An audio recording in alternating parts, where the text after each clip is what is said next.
Okay, good afternoon or good evening, everyone. Calling to order the Santa Cruz County Board of Education meeting. We want to welcome all in-person and virtual attendees this evening. Tonight we'll have President Sanchez that will be attending virtually with the address posted on our agenda. We will be moving on to our agenda roll call. Trustee Acosta. Trustee Larson. Present. Trustee Roth. Present. Trustee Van Allen. Here.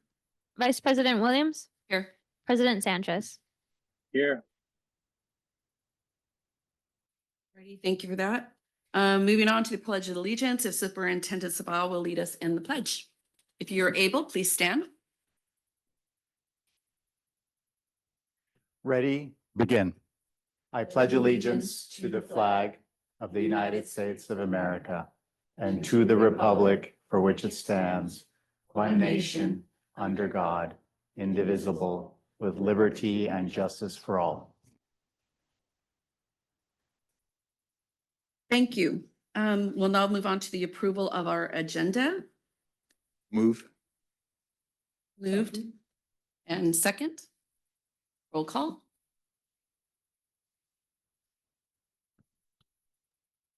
Trustee Larson.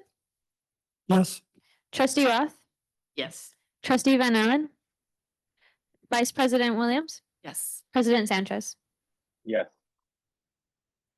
Thank you. And we'll move forward onto the agenda to a very special moment that we'll be having this evening, the swearing in ceremony of our, oh, no, sorry, my apologies. We've skipped ahead. This I've skipped. This is all the public comment is also special.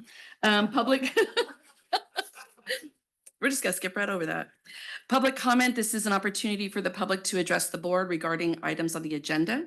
The board president will recognize any member of the audience not previously placed on the agenda who wishes to speak on the matter directly related to school business.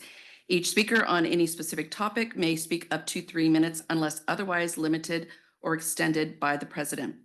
The president may allot time to those wishing to speak, but no action will be taken on matters. If appropriate, the president or the member of the board may direct that a matter be referred to the superintendent's office for placement on a future agenda. Please refer to the item. Denise, do we have anybody online or in person? We have one request for public comment in person. Martha Blanchard.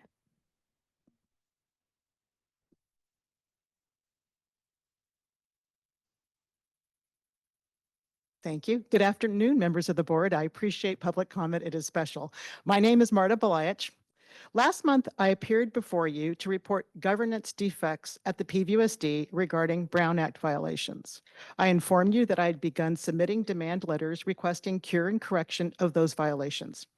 The PVUSD did not cure and correct the Brown Act violations within the statutory timeframe. Accordingly, I have initiated litigation on the matter to uphold a vital public interest. Despite the response failure, the PVUSD trustees nonetheless held a board meeting last night to approve a stale and moot response. There are many irregularities with that meeting. For starters, the board used a special meeting with drastically shortened advanced agenda posting.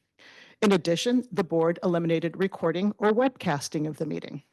Part of the board's action was to conduct a revote on previously approved agenda items that had been tainted by illegal remote participation of board members in prior meetings. For that step, the board placed 161 previously approved action items that had been considered and acted upon through over 30 hours of previous board meetings onto the consent agenda. That was for consideration and vote as one item.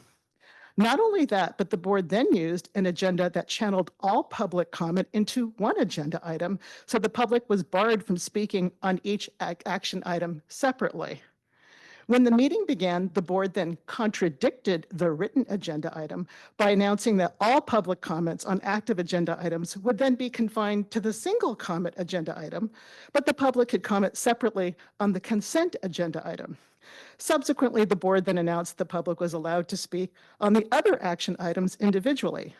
However, this announcement was only made after consideration of the individual action items had begun. By that time, however, it was too late for public members to submit the mandatory advanced speaker cards to the board clerk in order to be permitted to address the board. Throughout the meeting, members of the public were confused in trying to determine where and when they were allowed to speak. The entire meeting was structured as a sham bundle, designed to overwhelm public oversight rather than conduct real governance. Is there any doubt this was all done by intent? There is a sordid irony in the behavior of the PVUSD board. In the pretense of correcting their defects of public transparency, the board demonstrated their consistent behavior to continue committing those very same defects. Thank you. Thank you. Denise, are there any other in-person or virtual? No other requests for public comment.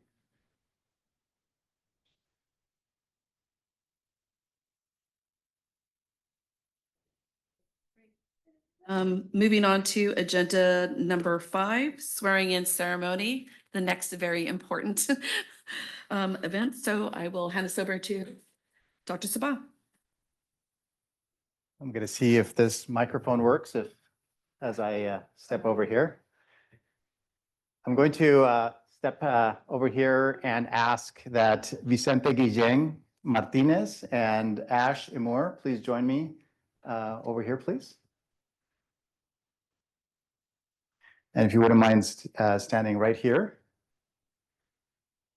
So this moment, if you wouldn't mind stepping just a little bit forward, Ash, thank you so much. So this moment is more than a ceremony. It is a commitment. By stepping into this role, you are choosing to use your voice to represent the students across our county and to help guide the decisions that shape their education. Your perspective is invaluable. You bring ideas, concerns, and hopes of your peers into this room, reminding us that every decision must serve students. You also bring hope for our future. Now more than ever, we need your voice, and today you are stepping forward to show us the leadership and vision that will carry our community forward. So I'd like to ask you to raise your right hand and repeat after me. I, state your name, I, Vicente Guillén, do solemnly swear do solemnly swear that I will support and defend that I will support and defend the Constitution of the United States the Constitution of the United States and the Constitution of the State of California and the Constitution of the State of California against all enemies, foreign and domestic, against all enemies, foreign and domestic, that I will bear true faith and allegiance that I will bear true faith and allegiance to the Constitution of the United States to the Constitution of the United States and the Constitution of the State of California, and the Constitution of the State of California, that I take this obligation freely freely, without any mental reservation without any mental reservation or purpose of evasion, or purpose of evasion, and that I will well and faithfully discharge and I will well and faithfully discharge the duties upon which I am about to enter. the duties upon which I'm about to enter. On behalf of the board and the County Office of Education, I congratulate you and thank you for your service. I look forward to learning from you in the year ahead. Congratulations, trustees. Give them a round of applause.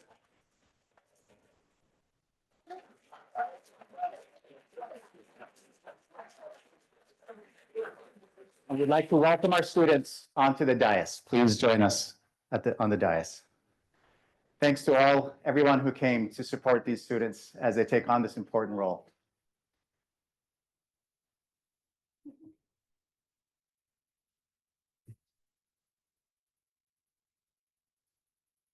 Well, the board is certainly thrilled to have these 2 students here representing our students in the county. So welcome. I'm gonna let you have a few seconds because next on the agenda is Agenda 6, Student Trustee Reports. You may use this time to have a welcome for yourself or any report you might have from your school or district. And we'll start with Vicente.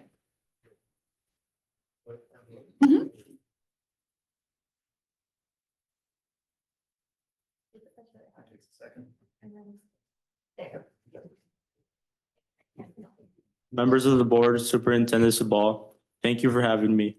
I am super excited to have this opportunity to elevate and uplift youth voices and values. One of the things that I'm working on this year is really advocating for more access to mental health resources. The first step that I've taken in order to complete my goal is start an advocacy group at my school. We currently already have funding and support from the PVUSD district in just 2 days of operation. This Tuesday, we had a meeting with the principal of Baltimore High School to voice our concerns.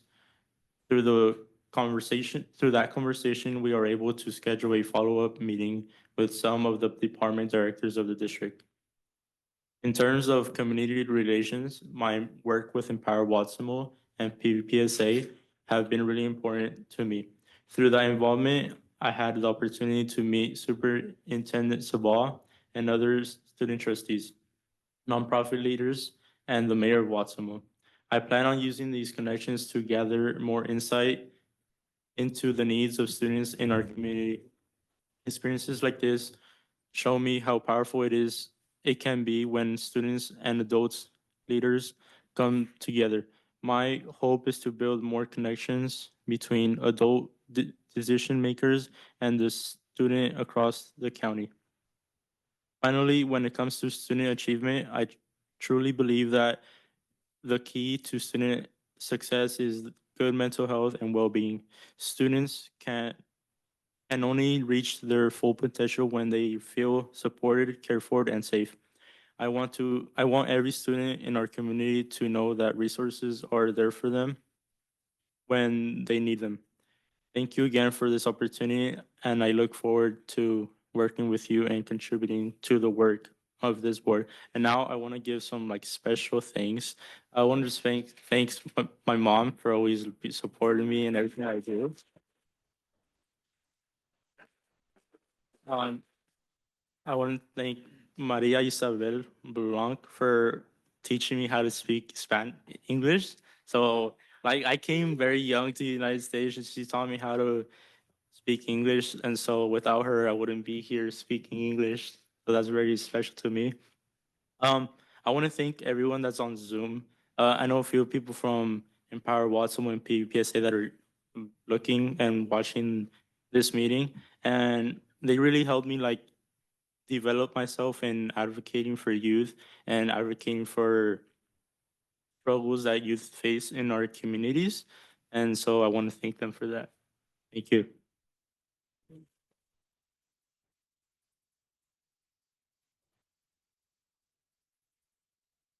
Thank you, Trustee Moore.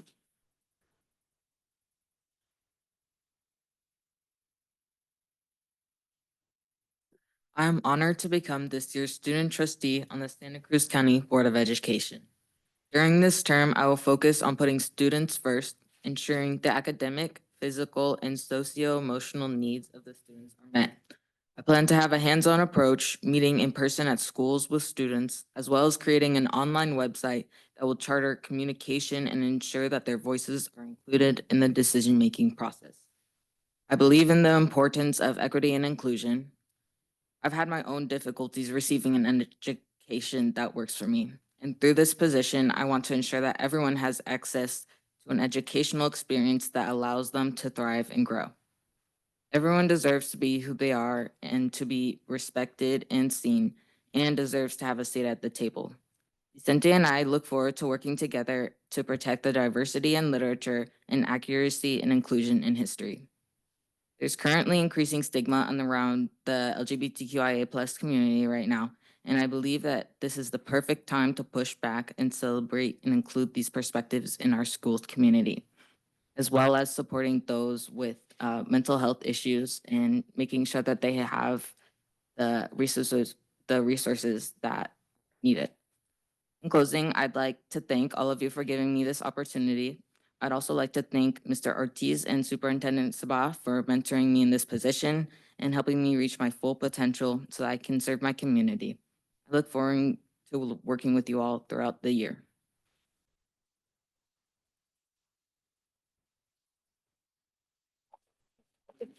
Yeah. Again, we are so excited to have you both on our board. We look forward to working with you. I'm going to leave it open to any of the trustees if they'd like to have say a few words. Or new student trustees? Any additional? No?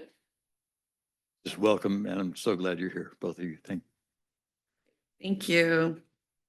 All right, we're gonna go ahead and move on to agenda number 7, board organization. And we have this here because we do have some ad hoc committees and some standing committees that our new trustees are welcome to join. These committees include our agenda committee, which is a standing committee. We have a budget committee, policy committee, community outreach and legislative committee, and some ad hoc committees. So at this time, we would take your interest in any of these and we can appoint you. I'll start with Trustee Martinez. Is there any particular that you would like to?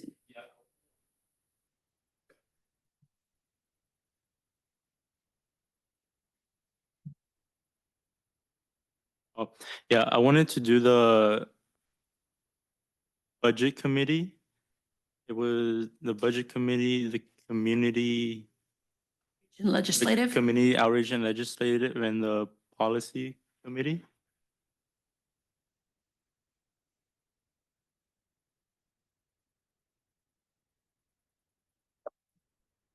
So just a point of order, if anybody, I know that some folks from the community who are here may want to make a comment. If you do, there are blue cards for you to complete. And you would want to put this agenda item, which is agenda item that we're on is 7.1. And you would be able to make some comments about our students trustees as we're still on this item. So if anybody, I should have announced that earlier on the previous one. So agenda item 7.1 would allow you to speak after this at this point. Madam Chair, clarification from Trustee Martinez. You'd like to be on budget, policy, and community, and all 3 of them. Wow. Yeah. And student trustee Moore?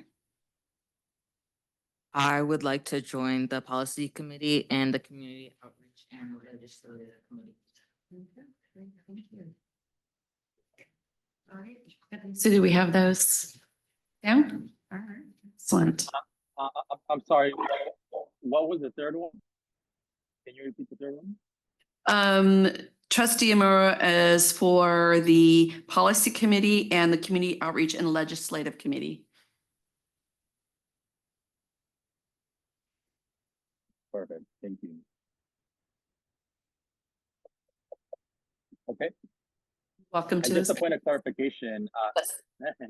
Just a point of clarification. There is no issue or concern with meeting when there's more than 3 in a committee, correct? When there's 2.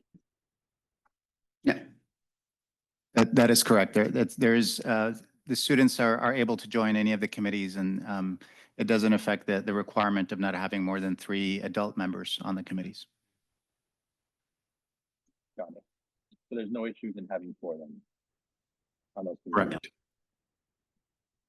Correct. Okay. Perfect. No, I think it sounds good. As the chair of one of the committees, I welcome you both and I look forward to working with you on the community outreach and legislative committee. All righty. And all Perfect. Thank you. right, thank you. And it seems we might have some public comment on agenda 7. Yes, Vice President Williams, we do have a public comment on agenda item 7.1 from Maria Isabel LeBlanc. Maria, if you could join us at the podium.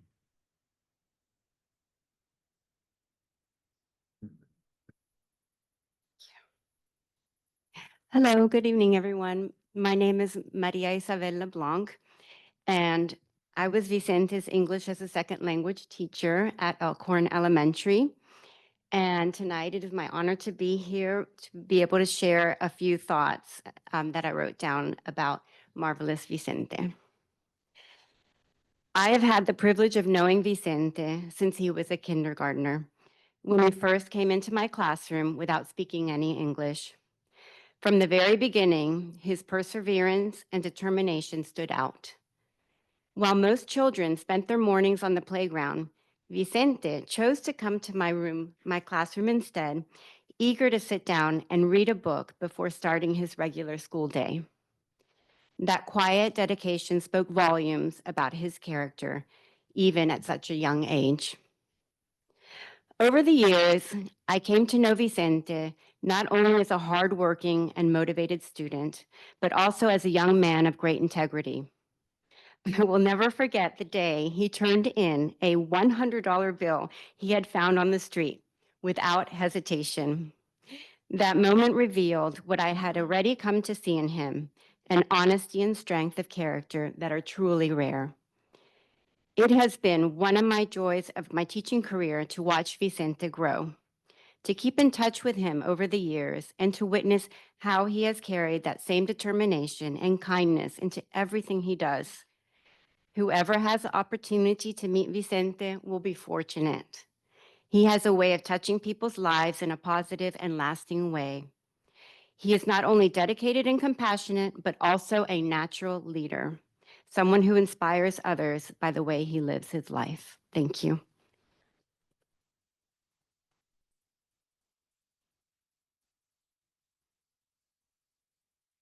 We have an additional request for public comment from Jasmine Nahara.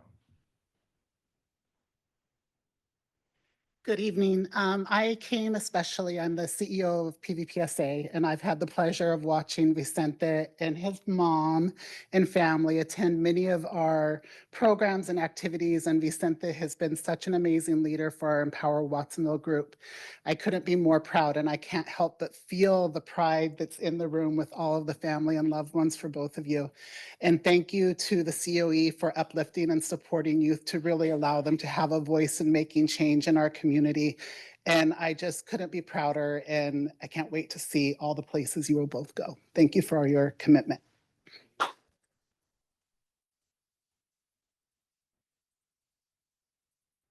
And are there any other in-person or virtual comments?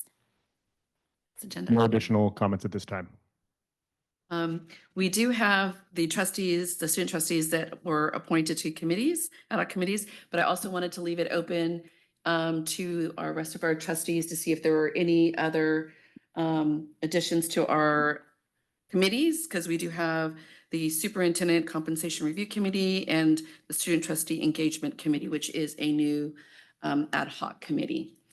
And we do have two people, Student Trustee Engagement Committee. I think it's Trustee Van Allen and myself. I want to clarify. I want to clarify something with the board. In that we talked about the Superintendent Compensation Review at our last meeting, and I believe it was Trustee Roth and Trustee Williams that signed up for that. Is that correct? That is correct. Okay, perfect. And the student trustee engagement, that one was a new one that came up. It was this idea that as the board, as us as the trustees, let's take some time to sit down with the students and really mentor. I think each and every single one of us can take that time to do so individually, but we really wanted to provide a little bit more of a structure to be able to do that. So going back to Trustee Larson and your comments, we also at the last meeting did a committee for the student trustee engagement.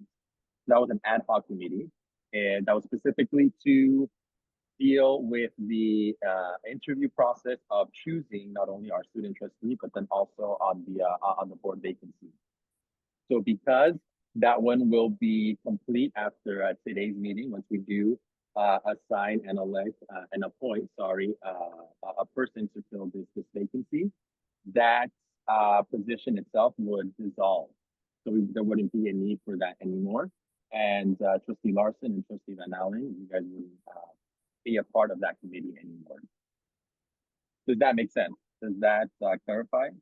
It clarifies it. Thank you. Okay, perfect. So with that, is there any interest? Is there any somebody that from the board that wants to step up and to be able to fill this role? Absolutely. There's going to be Russian I who don't all know want who to to. direct you.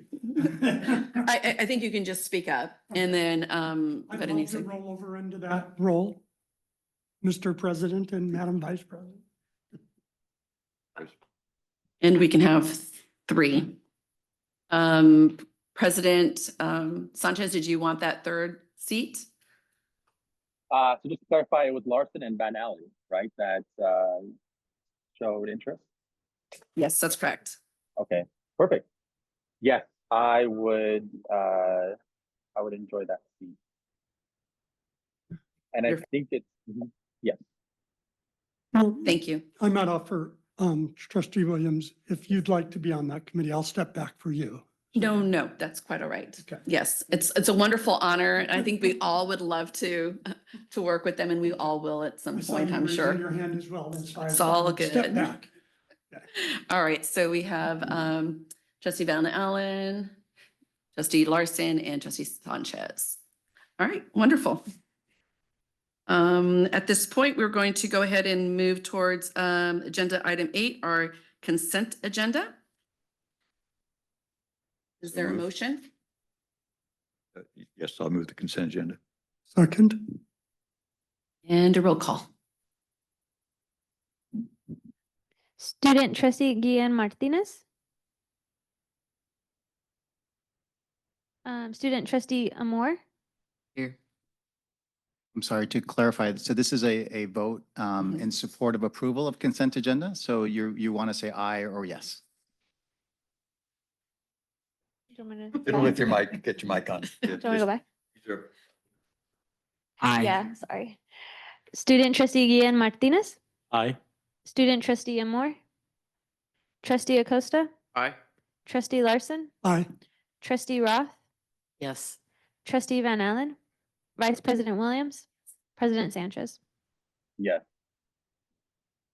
All right, passes unanimously.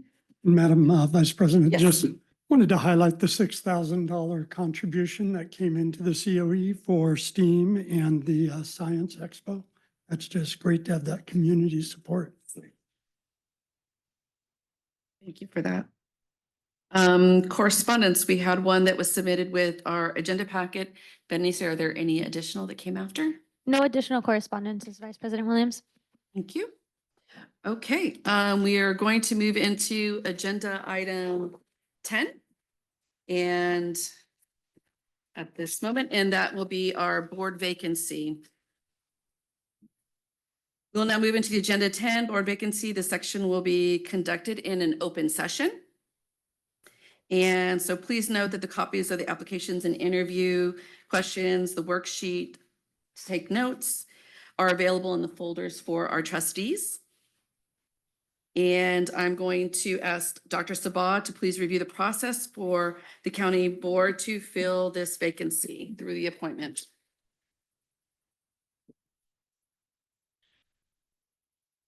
So we have one applicant who will be interviewed tonight. She'll be asked 6 questions, which she has had time to review in advance. Responses should be directed to the board. Each trustee will ask a question. Question 1 will be asked first by President Sanchez, followed by Vice President Williams, and so forth. After all 6 questions are answered, the applicant will have the opportunity to make a 2-minute closing statement. Excellent, thank you. Do any of the trustees have any clarifying questions? Okay, at this time, let's see here. Are we going to? We're going to do introductions. So I'll start with myself, Rachel Williams, Vice President. Bruce Van Allen, trustee, Area 2, Santa Cruz. Greg Larson, trustee, Area 3. Sue Roth, Scotts Valley, San Lorenzo Valley. All right, and we will. Abel. Yes, Able trustee President of the board, trustee area 7, representing Washington. All right, and at this time, we'd like to invite our applicant, Stacy Kyle, to the table right up here, and we'll be providing you a microphone.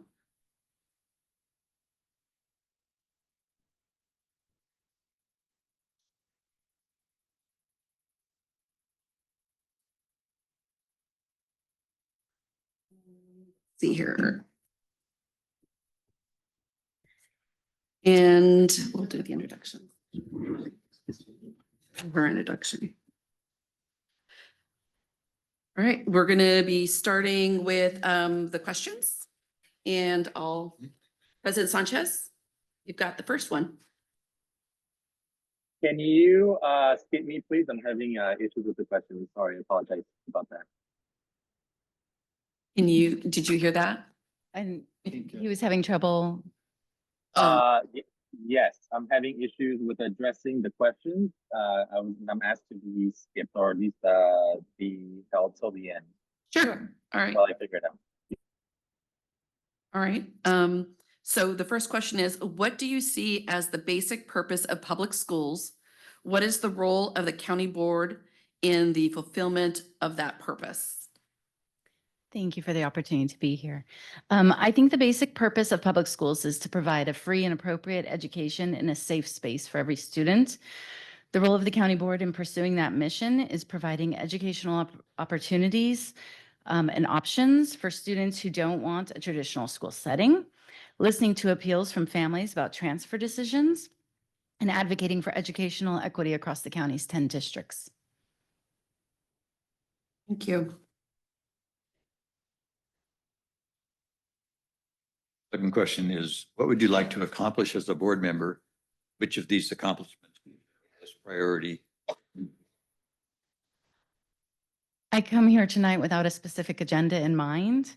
I'm stepping up to apply for the vacancy now because I want to be sure that Area 4 is represented by someone who is thoughtful, reasonable, and engaged. I believe I have a lot to learn in order to do the job well, and so that would be my first priority. President.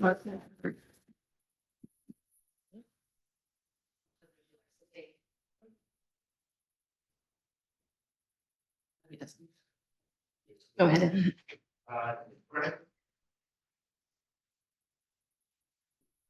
Okay. Describe your response to a parent or a friend demanding you take a particular stance on a hot button issue.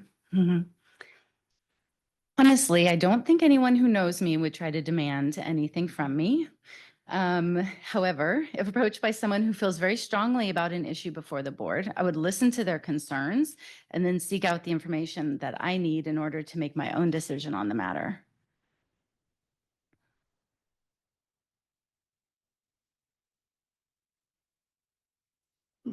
Thank you. Welcome and pleasure to meet you. So describe how you would balance all of the following when deciding how to vote on a matter before the board: community concerns, student needs, state and federal law, staff recommendations, and your own personal values and beliefs.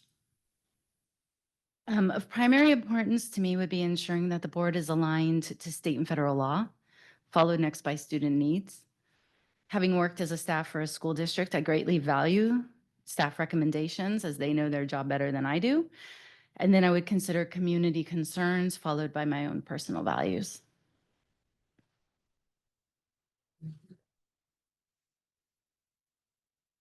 Thank you for applying.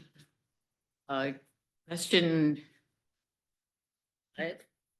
As a board member, how would you ensure you stay up to date on issues affecting the county office? And specifically, or public TK-12 education generally? Regarding state and federal level issues, I expect that board members receive policy updates along with guidance from organizations and associations that interpret the policies for COEs and school districts. However, my doctorate focused on educational policy. I worked for an education policy nonprofit for 10 years. So I have the background knowledge to understand the process. I'm also very honest in acknowledging when I don't understand something, and I'm not afraid to ask questions. Regarding local issues, I read the Santa Cruz Sentinel and Lookout Santa Cruz and have connections to people throughout the county that are engaged in their local school communities. If I were to serve as a county board member, I expect these people, along with other constituents, will keep me informed about pressing issues affecting their community. Thank you. I'll go ahead and ask the last question. The position of trustee involves committing time to 1 to 2 monthly board meetings, meeting prep, serving on an average of 2 board committees. Additional time commitments can be significant, include participating in training, serving as a dignitary at graduations and other community events, and attending regional meetings, conferences, and an annual board retreat. If selected, how do you plan to manage your time and prioritize these commitments to meet these expectations? Well, I have a lot of experience juggling multiple commitments. I'm a working mom of 2 student athletes, and I ran a nonprofit on the side for 10 years. And while the balance is not always easy, I have a wonderful village of people that support me and my family. My husband and children encourage me to apply, even though they understand sacrifices may have to be made. And since I work for myself, I have the flexibility to plan my own schedule as I need to on a weekly basis. At this time, we are open for public comment. Thank you for the interview. And we'll open the floor for public comment regarding the interview process. Do any members of the public wish to make a comment? Do we have any? Point of information, Yes. 2-minute close. Yes. At this time. See here. We will do that, yeah. It's not the. We'll do that. Do you want to do the close or close first? All right, let's give you a couple of minutes, and then if anybody would like to make a comment, you can put in a slip at this time. Okay. I've been very brief tonight, so I'm probably not taking the full 2 minutes. I have worked in education my entire career. I am passionate about public education and providing equitable opportunities for all students. I am a good listener and an excellent researcher. I will consider the relevant information needed to make decisions, and I will always be prepared. I love to work as part of a team and look forward to supporting the good work of the County Office of Education, our superintendent, and this board. Thank you for your time this evening and your consideration of my application to serve as the trustee for Area 4 of this wonderful county. Thank you. And Vanessa, do we have any public comment? Okay, thank you very much. All right, at this time, we're going to move towards a board review and discussion. This includes our student trustees. So at this time, trustees, please take a moment to review your notes.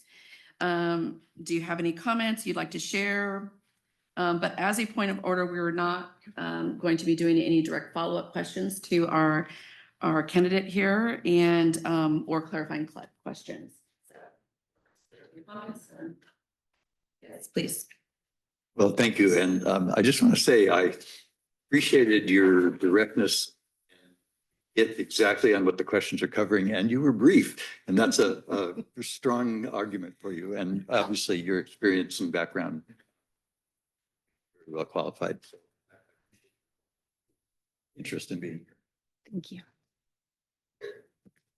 When I first heard from a mutual friend about your potential application, and I was excited by what I heard and what I read in your application, and heard from you tonight, even brought that higher. And I will see where the vote goes, but I hopefully will work with you here or in some other capacity.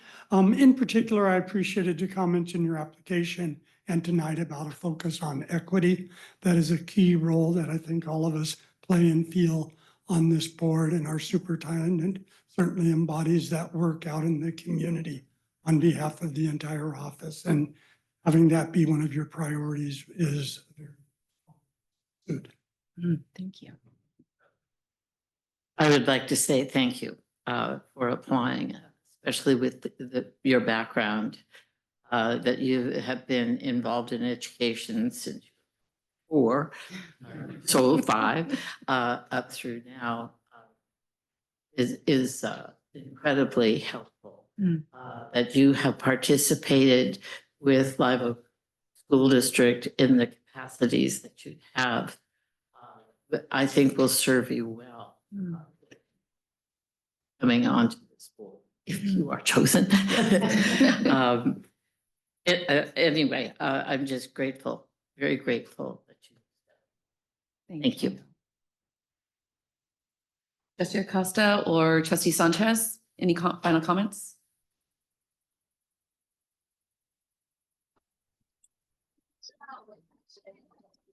No, I just want to say thank you for taking the time to take it into consideration. Thank you. I've had the pleasure to indirectly work with Stacy at Harbor High, and I too, like Trustee Van Allen, appreciate your very succinct, responses, direct to the point, and also your commitment to the community and the students at different levels. And so we certainly appreciate that. And we appreciate you stepping up and applying for this role that obviously adds a little extra layer onto all of the roles that you have. So thank you. We appreciate it. Any comments or comments from our student trustees? Yes, please. Thank you for applying. I was hearing you like give your responses, and I saw that you're engaged with the community, which is very important. I like that a lot. Thank you. Thank you. I appreciate your work in education. I feel that's like vital, and being someone that fights like for all the education, you gotta be aware of it. You gotta have like definitely some roots in the ground. And also I appreciate your like wanting to make sure everyone gets accessible education. That was Thank you. Thank you for those comments. At this time, we're going to now move to agenda item 10.3. And that is a resolution 2535 provisional appointment to fill a vacancy on the Santa Cruz County Board of Education.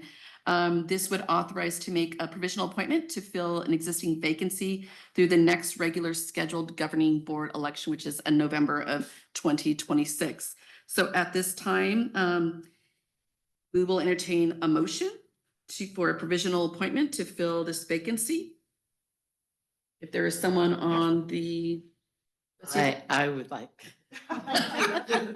I'm not a fast speaker upper, and these two beat me out all the time.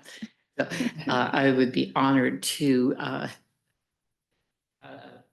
bring forth a motion to have you fill the position of District 4 for the Santa Cruz County office. Thank you. Second. And we have a second from Trustee Van Allen. And we will do a roll call vote.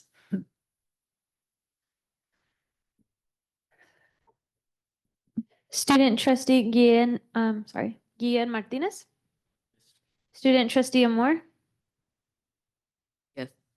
Trustee Acosta. Aye. Trustee Larson. Aye. Trustee Roth. Yes.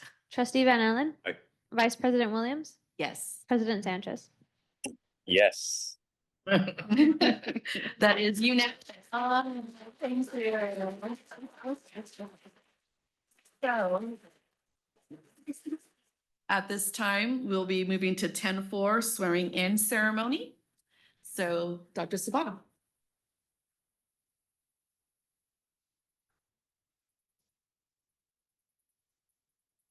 Nice to see you again. So Ms. Kyle, I did want to share with the board that Ms. Kyle came to meet with us to do her due diligence in learning about the position, and met with several of the staff, and we got a chance to speak about her commitment and her interest in participating. And I would like to share that, as you well know, serving on this board is at its core, it's service for the children of Santa Cruz County. And it's a responsibility to ensure that every decision we make advances equity and excellence and opens doors of opportunity for every student. Our schools are at the heart of our community, where equity, learning, and opportunity take root. They are the foundation of a more inclusive, just, and hopeful future for all. And now, with that spirit of service and hope guiding us, it is my honor to invite you to take the oath of office. Please raise your right hand and I would say, there we go. Yeah, I think right here. I think just, yeah, right here. There we go.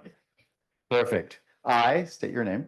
I, Stacy Kyle, Do solemnly swear do solemnly swear that I will support and defend that I will support and defend the Constitution of the United States the Constitution of the United States and the Constitution of the State of California and the Constitution of the State of California against all enemies, foreign and domestic, against all enemies, foreign and domestic, that I will bear true faith and allegiance that I will bear true faith and allegiance to the Constitution of the United States to the Constitution of the United States and the Constitution of the State of California, and the Constitution of the State of California, that I take this obligation freely that I take this obligation freely without any mental reservation without any mental reservation or purpose of evasion, or purpose of evasion, and that I will well and faithfully discharge and that I will well and faithfully discharge the duties upon which I am about to enter. the duties upon which I am about to enter. Congratulations, Trustee Kyle.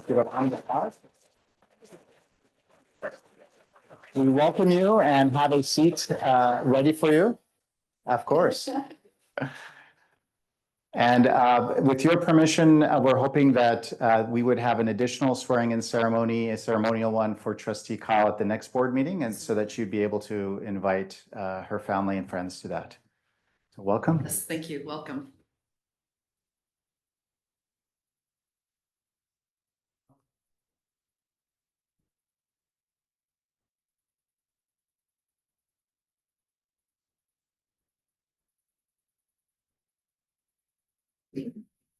For a moment. All right. With that, we're going to move on to agenda item number 11, presentations and reports. This evening, we will have Leanne Reyes, Deputy Superintendent of Business Services, and Melissa Lopez, Director of Fiscal Services, presenting our 24-25 unaudited actuals financial statements. Welcome, Stacy. We're going to start off with some really light stuff. And welcome to our two amazing new student trustees. I'm really happy to see you both here. I know that business and financial items can be really complex, and nothing could be more true than that when it comes to school business and finance. So I'm happy that you're willing to join the budget committee, and I look forward to working with you more closely in that regard. However, because it is so complex, I did a little cheat sheet for the two of you, and I'd like to hand that out before I start, if that's okay. I was going to say, may I request cheat sheets Thank the next you. time for Thank all of you us?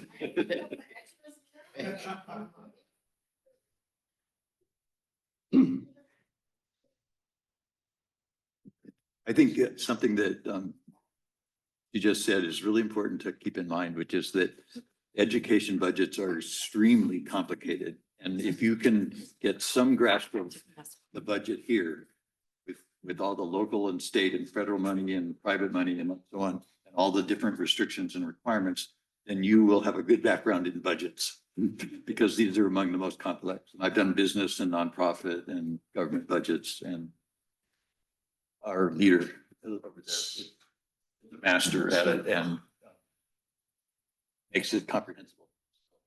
Big thing, but it serve you. Ditto. Ditto. I might. Trustee Van Allen. But anyway, I hope this kind of helps just summarize, I'm hoping in like more layman's English for you, what we're going to be talking about tonight. So thank you. You know, I always put up a thank you, first of all, because closing the books is an arduous task and it takes a lot of folks. And we do have an annual kickoff meeting at the beach with our entire team. And we had this really cool photo of ourselves that we took. And we thought, you know, it'd be nice to have the photo. But it actually was grainy and kind of dark, the actual photo itself. So we decided to throw it in AI and see what it did. And actually, you can really recognize almost all of us. In case you can't tell, I'm the old lady in the middle with the really long white hair. But this is our team. And of course, many, many thanks to our internal business services team. So today we're going to talk really about the entire budget cycle, an overview of the 24-25 unaudited actuals, the key differences between the last time we talked about budget, which was at the 24-25 estimated actuals, and how that differed from how we actually closed our books. Of course, the topic we all love to talk about, me especially, GASB 31 and its impacts, and what's next.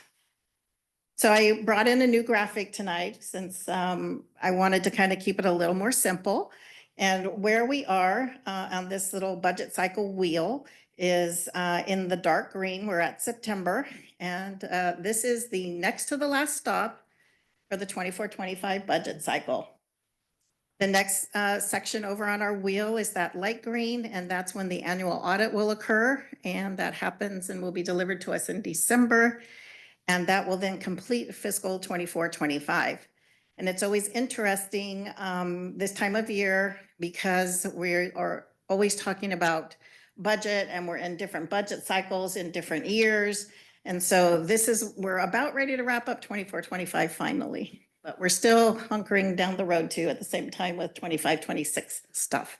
So that's why I always kind of like this slide because it helps us know where are we and what year are we talking about. We kind of have a golden rule in the business department. Don't say this year, last year, next year. We have to talk in numbers. What are you talking about? 24-25, 25-26, 26-27. What are you talking about? And everyone else thinks, what are you guys talking about? So there we are. We're almost done.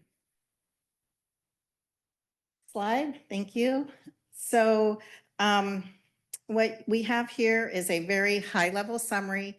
You do have, of course, all the detail in your board packet, hundreds of pages worth of detail.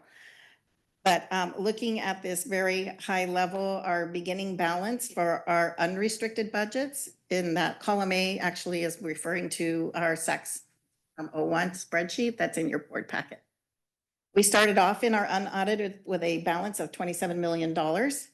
Our restricted budget came in with a beginning balance of 9.3, and we started the year with an estimated $36.5 million. Our total revenues and transfers in and contributions for unrestricted were 34.8, 46.7 for the restricted, or a total of $81.6 million. Our expenditures and transfers out were unrestricted 31.9 million, 37.5 on the restricted, and 69.4 total.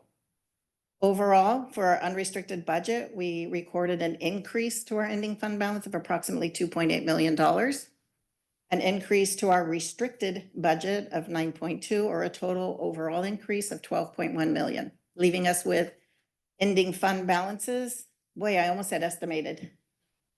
Say that all year long until right now. Our actual ending fund balance of 30 million for our unrestricted budget, 18.6 for our restricted, or a total of 48.7. So our restricted ending fund balance, 100% of that is, of course, restricted.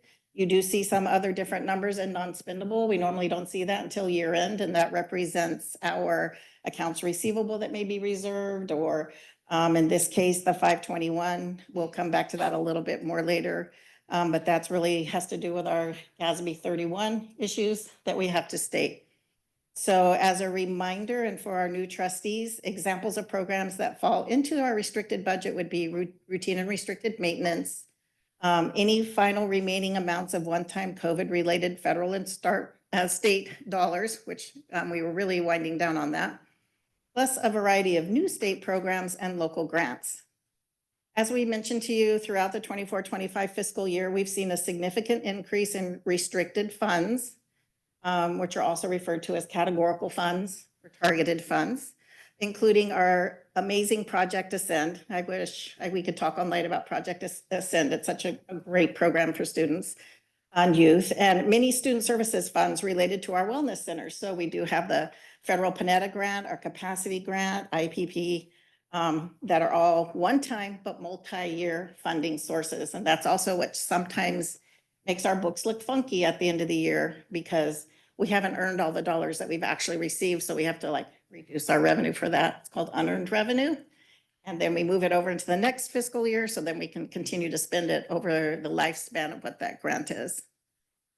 Included in our total expenditures for unrestricted is $4.8 million worth of contributions made from the unrestricted to the restricted programs as follows, which would be the requirement for routine restricted maintenance. That's about $1.5 million. Our ALTED special education program, the CALS program, some magnet classes that we have for medical terminology, information communication technology, Sueños, and medical and dental assisting programs. And then we also have set aside some dollars for the construction project that we talked about at our last meeting for the modulars, for the special education program replacement modulars that we're working on. If you go to your SACS Form 01, which is page 2 of the actual form, you can see a detailed list of assignments with all that information in there. Okay.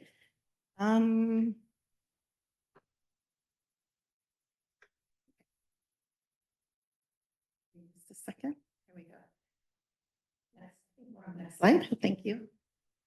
So this is our combined unrestricted and restricted unaudited actual results. The majority of the change now between our estimated and unaudited is really on the restricted side of our budget, and as is reflected on the increase to fund balance of 6.1 million. So looking at the chart that's in front of you, again, what we're showing you here, the first column is what we estimated at the time that we were building out our budget for 25-26. The second column is where we actually landed, and then the third column is what changed. Did you mean 20? I did. Did I say 25? Yes. I told you this year, next year. Or 25. Thank you. I said million one time too, and I We'll take billions. We'll take billions, definitely.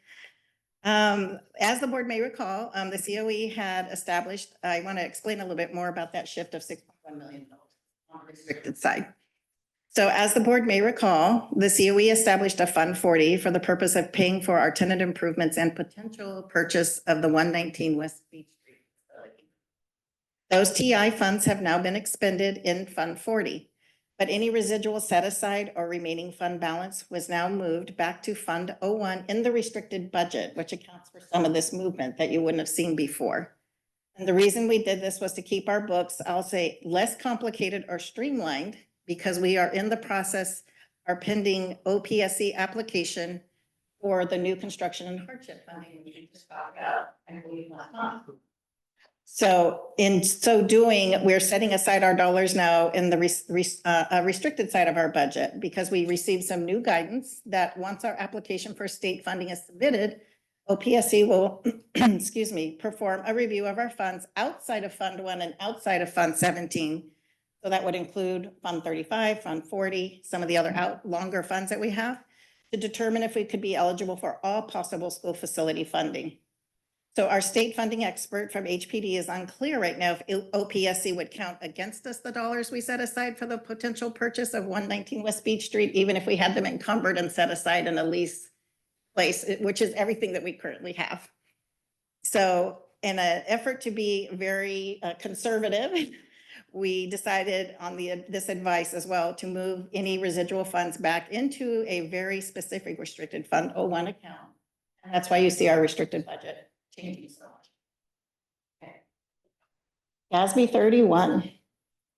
So in the prior years, I was really, down being GASB 31 and how we already showed it was always just in our audit. I was really whining a lot about it, especially because it was decreasing our ending fund balance.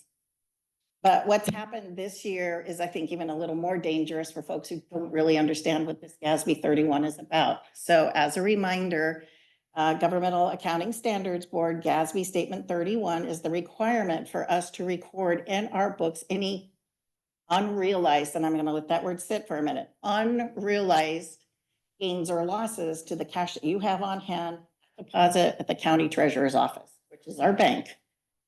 So in this year, the investments did well. And now we have an unrealized increase to our unrestricted revenue. So this in turn, and that amounts to $517,000 that I just alluded to. So it's really important to realize that even though our unrestricted ending fund balance says 30 million, it's basically overstated by money we're not going to see. It's not in our bank account. And that's to the tune of $500,000. Okay.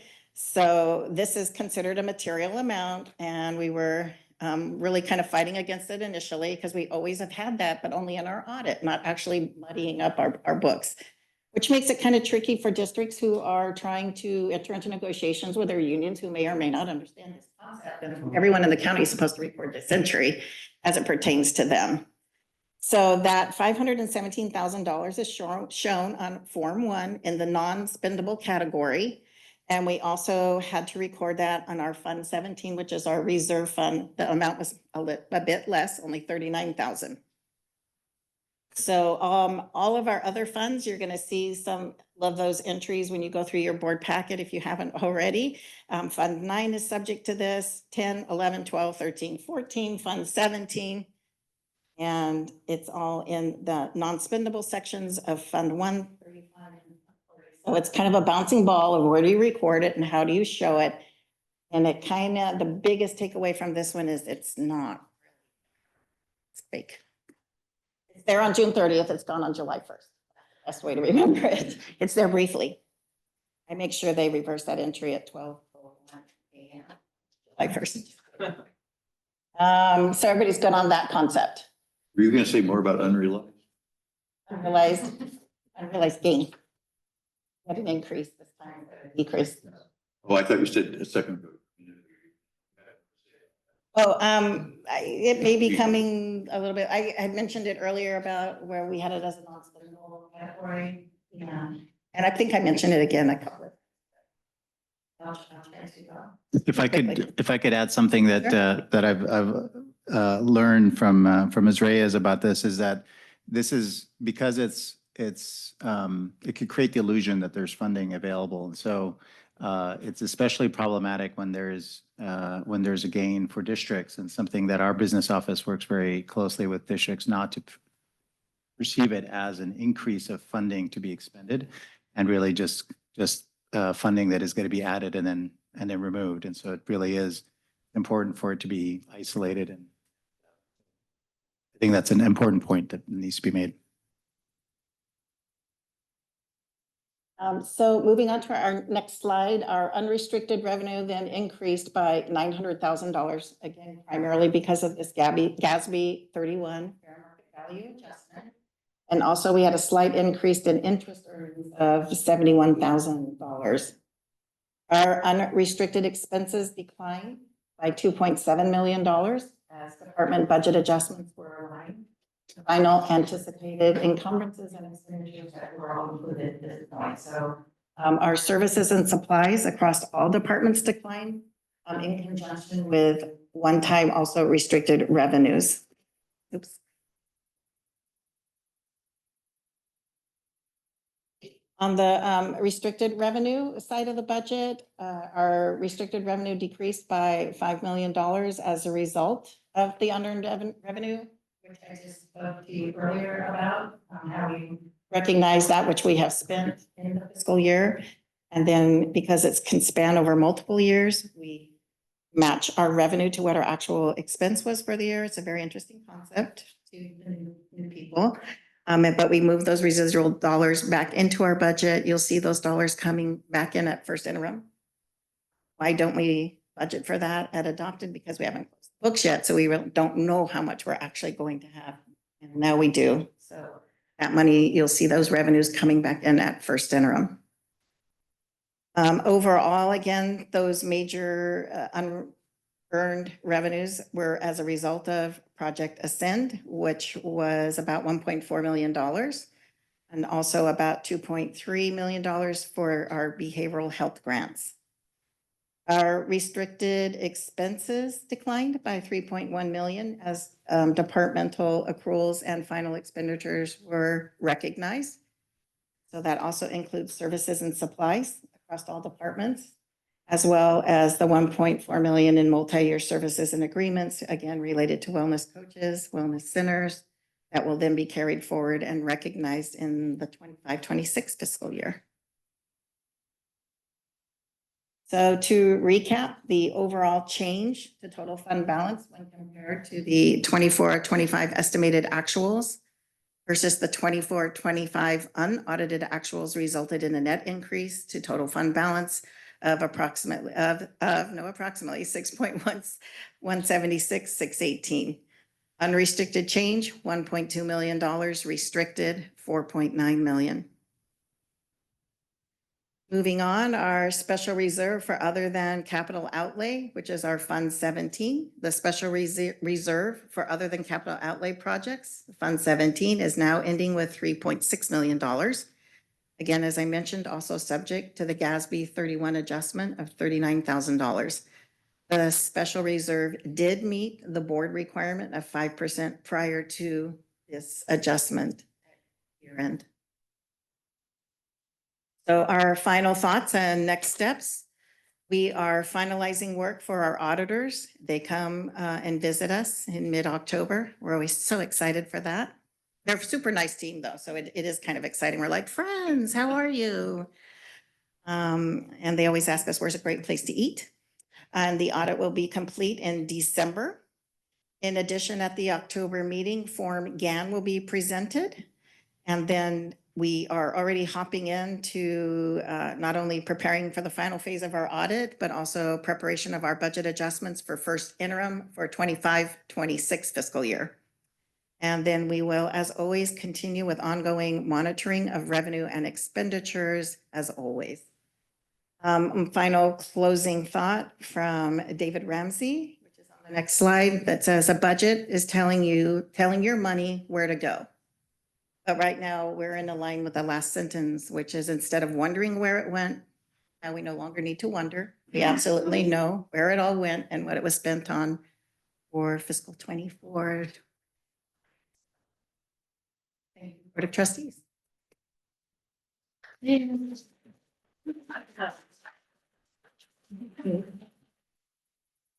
Thank you, Leanne, and for her staff who is here. Are there any questions or follow-up for Ben? All right. All right, we're going to be moving into item 12, public hearing. This is an open public hearing. We are now moving on to 12.1. I hereby declare open public hearing regarding the sufficiency of instructional materials by the Santa Cruz County Office of Education. So we're going to explain the procedure. So the board is here to listen at this time, and we will not be asking or answering any questions from the presenter until later in our meeting this evening. Staff will make their opening presentation to the board regarding the sufficiency of instructional materials. Public comment and input will be received by the board from individuals wishing to speak. Each individual will be given 2 minutes. The public hearing will then be closed. And so if you think you might be commenting or want to, please submit that to Berenice. So at this time, we're going to hear from John Rice, Executive Director, Alternative Education. So you may now see. Thank you so much for being here. All right. Good evening, board. Good evening, Dr. Sabah. Good evening, colleagues, and all the folks in the audience here. It's great to see everybody. I want to extend a warm welcome to our newest trustees, Trustee Guillen Martinez, Trustee Amor, and Trustee Kyle. Welcome. We're really grateful and lucky to have you as members of the board supporting our community. And to Trustee Amor, Ash, we're really excited to have you have your voice and your support for alternative education. With that, I've got a pretty straightforward item here, I think. We're asking that you adopt a resolution confirming sufficiency of texts and materials for course subjects in our school programs. This is an annually required resolution, and I can assure you with confidence that we do indeed have sufficient materials. And here are a few of the steps we took to make sure of that. All right. In May of last year, our teachers inventoried all texts, and over the summer, we made necessary purchases to account for any losses. In addition to that, as school got underway again in August this year, we surveyed their teachers again, and if any was short of any text, we located extras and redistributed as necessary. We've also taken care to ensure that all students have access to Chromebooks and necessary technology at sites. And while each of our sites is unique and we empower our teachers to supplement core materials and to incorporate alternatives as needed, we do have several curriculum-based initiatives this year that ensure common materials across sites and programs. One is our new integrated math program. The second is an English language arts program, and the third is an online learning platform that ensures access to all course material a student or a class might need. And if it's okay, I'll take just a moment or two to talk a little bit about each one of those. All right, let's talk about math first. We've adopted the Reveal series along with Alex by McGraw-Hill.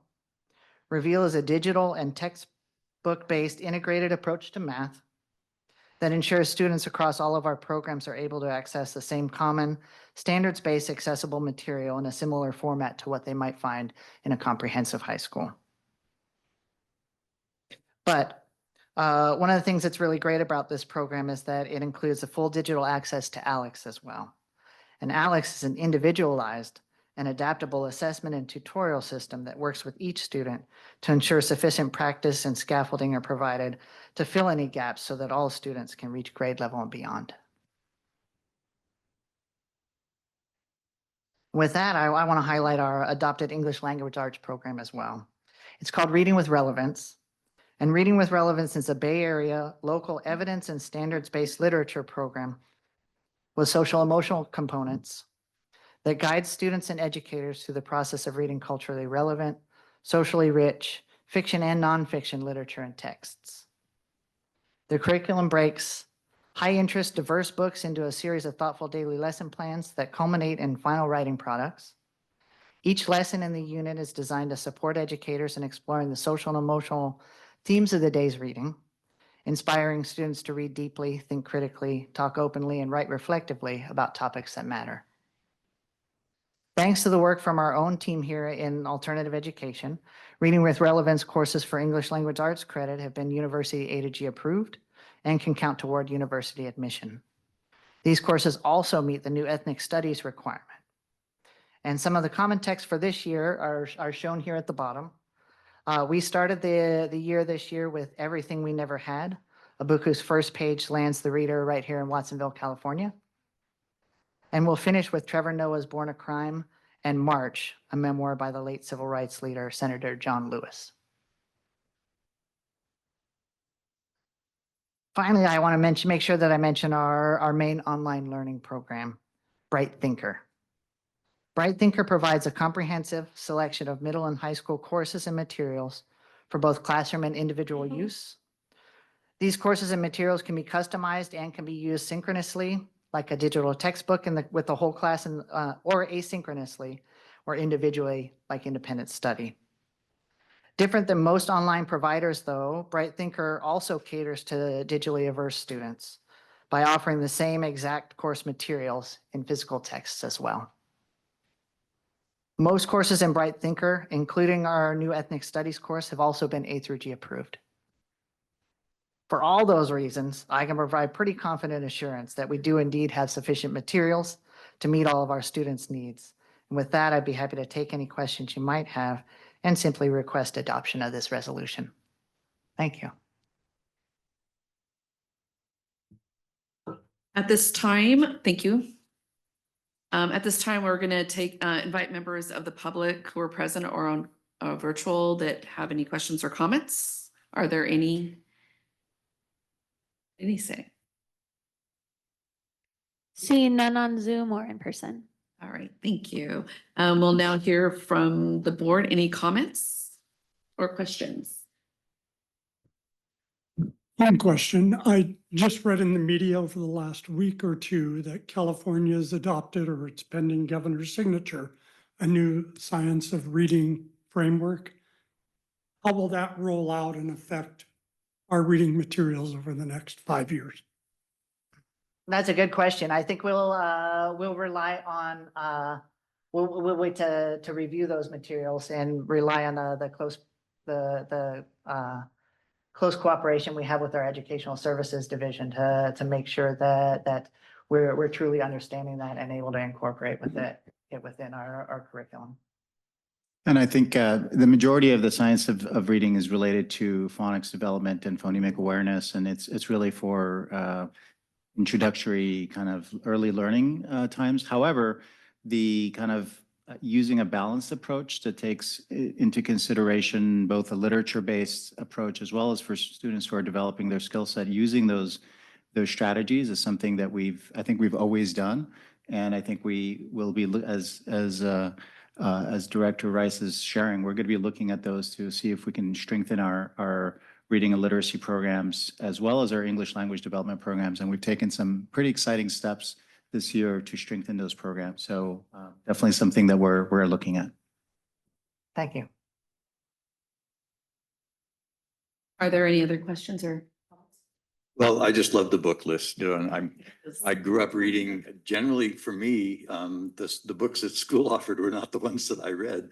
And I still have to watch out if I go to a bookstore, books leap into my arms, So anyway, your list is really good. So I appreciate it and glad to have you every year, reviving it and adding to it and keeping the mission. Thank you, Bruce. I agree. And the first thing I go to, and I like the just that you're even share very much. Thank you, too, Sue. Anyone has any questions? Okay, if there are no more questions and comments, I hereby declare the public hearing regarding the sufficiency of instructional materials by the Santa Cruz County Office of Education closed. Thank you. And we'll now move into 13.1. The County Board of Education will consider approval and sufficiency of the instructional materials by the Santa Cruz County Office of Education during this next item 13.1, which is Resolution 2536. Do we have a? I'll second. And can we have a roll call, please? Student Trustee Guillen Martinez. Aye. Student Trustee Amor. Aye. Trustee Acosta. Aye. Trustee Kyle. Aye. Trustee Larson. Aye. Trustee Roth. Yes. Trustee Van Allen. Vice President Williams. President Sanchez. Yes. Wonderful. Passes unanimously. Thank you. Thank you, too. Thank you, Johnny. All right, moving on to item 13.2 in our new business, Prop 28, Arts and Music in Schools. I'm going to pass this over to Dr. Sabah. Yes, thank you so much. You know that when Prop 28 passed to bring arts and music to our schools, we recognize it as an exciting opportunity for all our schools, and this includes our adult charter program, our career advancement charter. And so Ms. Soni Sanson, Guerra Sanson, sorry, who's our executive director of our career and adult learning services, is going to be sharing the plans for the utilization of these funds for the arts in our career advancement charter for adults. Welcome. Thank you. Thank you, Dr. Sabah. Good evening, trustees. Special welcome to Trustee Kyle and to a special welcome to our student trustees, Ash and Vicente. Your insight, advocacy, and voice are valued and important. We're so glad you're here. And I also want to welcome our El Nido teacher and students who are here in the audience in support of their I was going to say colleague, classmate, being here tonight with us all. So welcome to you all. I want to start this evening by expressing my gratitude to our board for supporting our adult high school diploma program. And additionally, for the collegial support here at the County Office of Education. Johnny mentioned educational services.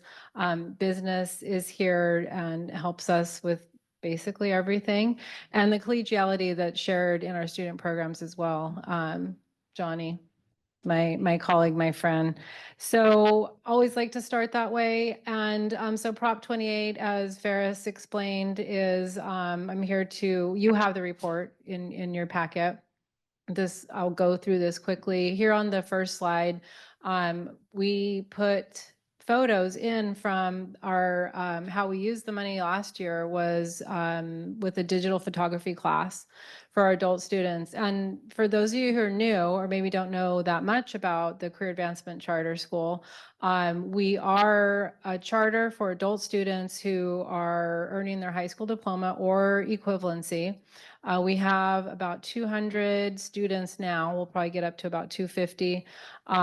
We have locations in Santa Cruz and Watsonville at the adult probation centers, as well as in the 3 locked facilities. Johnny and I actually both got to attend a graduation at Blaine Street Women's Facility and Roundtree Medium Facility this week. So we offer services there, and then as well at Sequoia Schools at our new building at 119 West Beach, where some of you have been out to tour, and then here at the annex across the street. So that's a little bit, just a tiny bit about the Career Advancement Charter. On the next slide, this is an explanation of the requirements of where the report is uploaded, and then we post it to our website. The requirements include the number of teachers or FTE, how many students served, and how many school sites. So last year, as I said, we offered a pilot digital photography class at Sequoia Schools, which is our largest facility. And so we were able to spend some of the money. We didn't spend very much of the money. I should mention that the CAC is a non-classroom based independent study program. And so very different from alternative education. Our students who attend classes in the evening are there voluntarily and looking for enrichment or community. We offer ESL. So we do have a student presence on campus in the way of classes, although it looks very different than what you might see on a comprehensive high school or even in an alternative school setting. Next slide, please. This is what is in your packet. So just a screenshot there of the report. It's a very simple, very short report, the narrative there on the left for your review. Next slide. So how we assess how to spend this money. I have a hard time seeing that, I apologize. Surveys are the main way. We also have a student advisory committee, which is comprised of our adult students that it's a quarterly meeting, so they're able to give us input there. We also offer or have LCAP focus groups where similarly students are able to offer their input. We have strong partnerships in the community. We will be working with the Arts Council Santa Cruz this year with the help of Audrey Sirota from our Curriculum and Instruction Department in Ed Services. And the students have asked that they want more access to enrichment opportunities. And though the photography class was, the numbers were relatively low, there was sustained interest throughout the school year last year. Next slide, please. So just a little bit about that class. It was offered weekly, once a week. We used some of the money to buy the items you see there, which included Adobe subscription. We purchased some laptops and memory cards, etc. Students were also taught to use their phones in the photography class because not everybody has a digital camera and a MacBook at home, right? Basic concepts of photography and editing techniques as well. Consistent attendance proved challenging. So, but it was, we tried to make it drop-in, so not a closed cohort, that people could come when they were available. And that can also prove challenging because some students will not have the fundamental skills that maybe were taught, 2 weeks prior. Next slide. I wanted to include for you a sample of something that one of our students created. These are his children, and it was a final product where they put a slide deck together of their best pictures or their favorite pictures. And it just so turns out that these photos of his boys are in our early care classroom. So he photographed his children playing in the center while he was in class. And, there were about 5 or 6 slides. I just decided to include the front one so you could see that there. And the next slide's a second example, I believe, yes, of another student's work who took a different approach and, captured nature and whatnot. Next slide. So we will continue with arts instruction enrichment. We are also, I don't know how much y'all know about the Makerspace initiative, but that is happening for our adult students on Monday evenings as well at the Sequoia site. So with that, additionally, we want to offer classes. We will also purchase materials and supplies as needed. Our first offering, I believe, is going to be a dance class through the Arts Council. So we're in the process of working on a contract with the Arts Council for this school year. Next slide. And just a quick breakdown there. We may not, I don't think we will spend all of the money. It will roll over, it carries over year to year. So for this year, the budget looks to be about $16,000. That's an estimate to offer, I believe it's a total of 8 sections, 6 to 8 week sections that will begin in October and go through May, hopefully. A smaller budget for materials and supplies. We don't have the restriction of the 80% being spent on staff because we don't have more than 500 students, if you're aware of that piece. So our total there for 25, 26, around $21,000. Next slide. I mentioned that, Arts Council, and so dance, visual arts, and music. We want to also not just offer at Sequoia. We're hoping to offer some art classes here in the north. So we do have about 50 students coming to the annex currently, and so we're growing over here, and definitely want to hire bilingual teaching artists. Many of our students are bilingual, speaking Spanish. I think that might be the last slide. Next slide, please.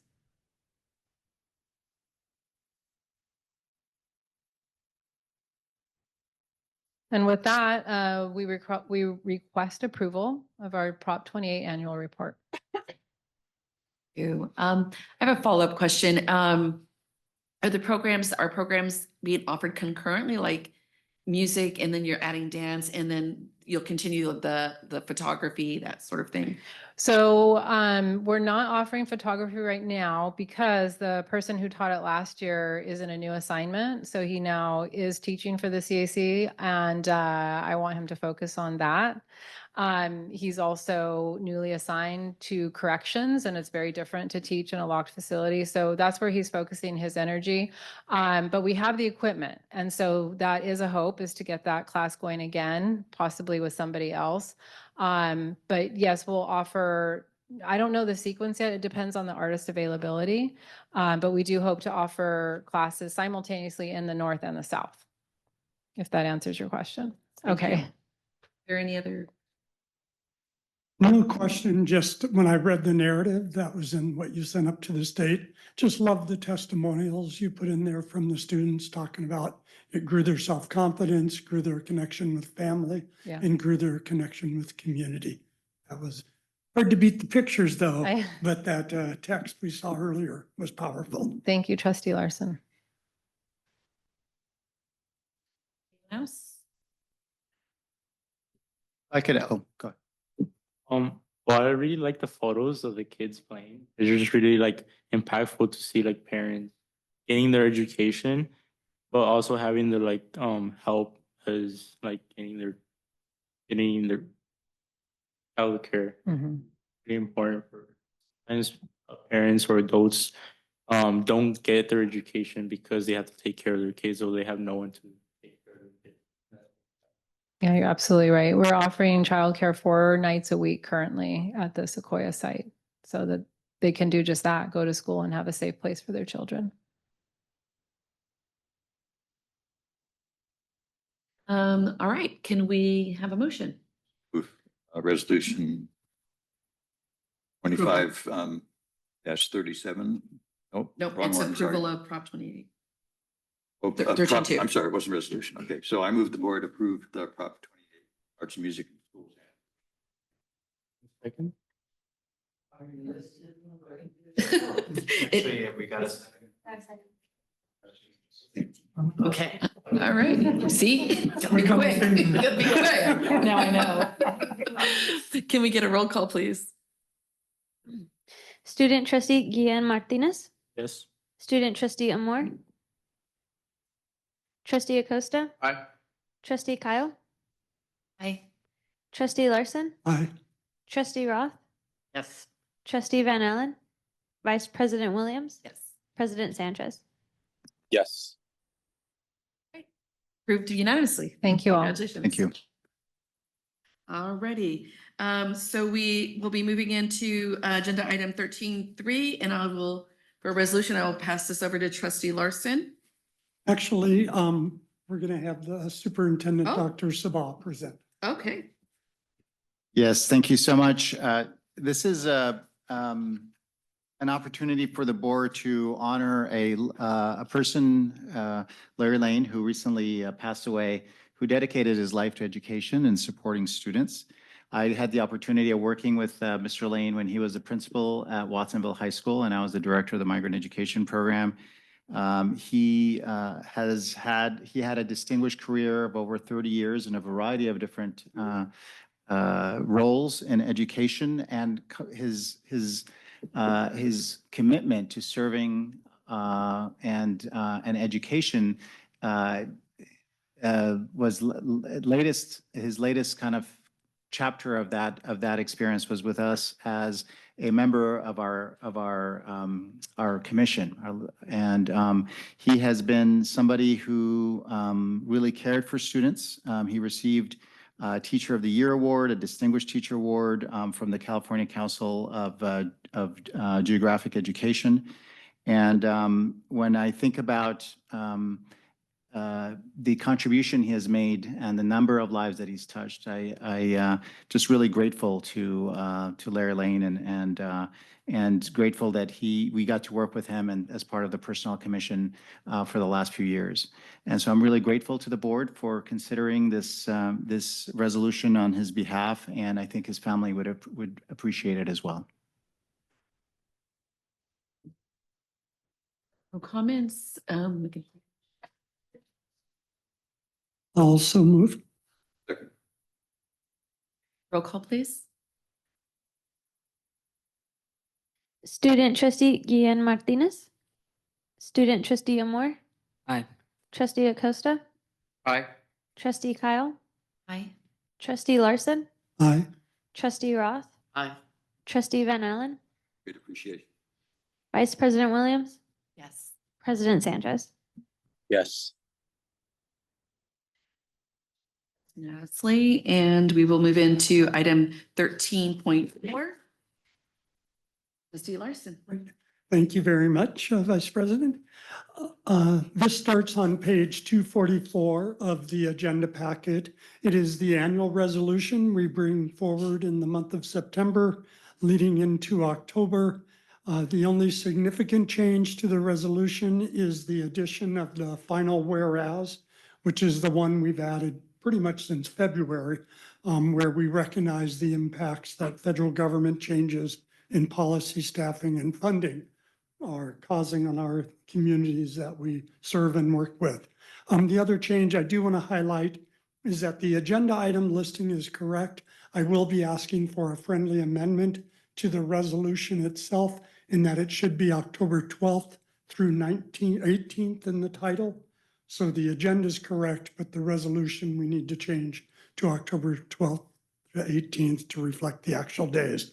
And I want to highlight a couple things that working with our collective staff today, we have roughly 50 employees at the County Office of Education who fall into the school administrator designation, and we have 300 countywide. And this resolution honors and recognizes all of them.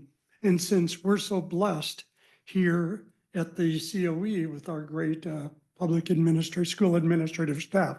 I was hoping the board might join me in a standing ovation for Dr. Sabah and the other school administrator staff. Absolutely.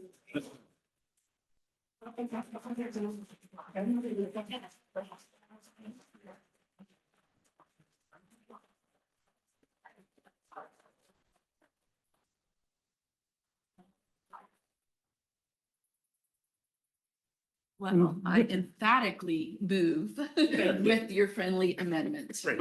Thank you. I'll second. And a roll call. Student trustee Gian Martinez, Aye. student trustee Amor, Aye. trustee Acosta, Aye. trustee Kyle, Aye. trustee Larson, Aye. trustee Roth, Yes. trustee Van Allen, vice president Williams, Yes. president Sanchez. Yes. 13.5, trustee Larson. This is another continuing resolution that the Community Outreach and Legislative Committee brings forward for your consideration. No changes except for the additional whereas that I mentioned for the prior resolution. This one is in addition to our Pride recognition that we approve every May for June, because this focuses on history of our LGBTQIA 2S+ community. And we are using the same language that we adopted with Pride for May in terms of being inclusive in our language for this community. Some local highlights, we did celebrate the 50th anniversary of Pride for this community, and that's particularly significant. We were early on and are continuing to integrate as required now by state law through the FAIR Act and the new history social science framework, the inclusion of education into the curricula that's provided by our schools and encouraging all of our constituent districts to participate as well. And with the president's indulgence, since one of our new student trustees highlighted this as an area of focus in their service on the board, I would like to ask trustee Amor if she'd like to move approval. Right.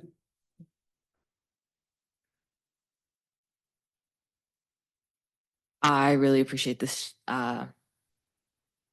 resolution because I feel like it's important now more than ever as those across the country are being sort of trying to be pushed back into the shadows and like sort of just seen very negatively, and it's public, and it's just, I think it's really important now to really make sure that we loud and proud support everyone. And do we have a second? And a second from trustee Van Allen. See more. And we'll have a roll call. Student trustee Gian Martinez, Aye. student trustee Amor, Aye. trustee Acosta, Aye. trustee Kyle, Aye. trustee Larson, Aye. trustee Roth, Yes. trustee Van Allen, vice president Williams, Yes. president Sanchez. Yes. Wonderful. Thank you. Thank you for the work of our legislative committee. And we will move on to item 14, superintendent report. Thank you so much, Vice President Williams and members of the board. It's my pleasure to share with you a report. Sound here, but it's not.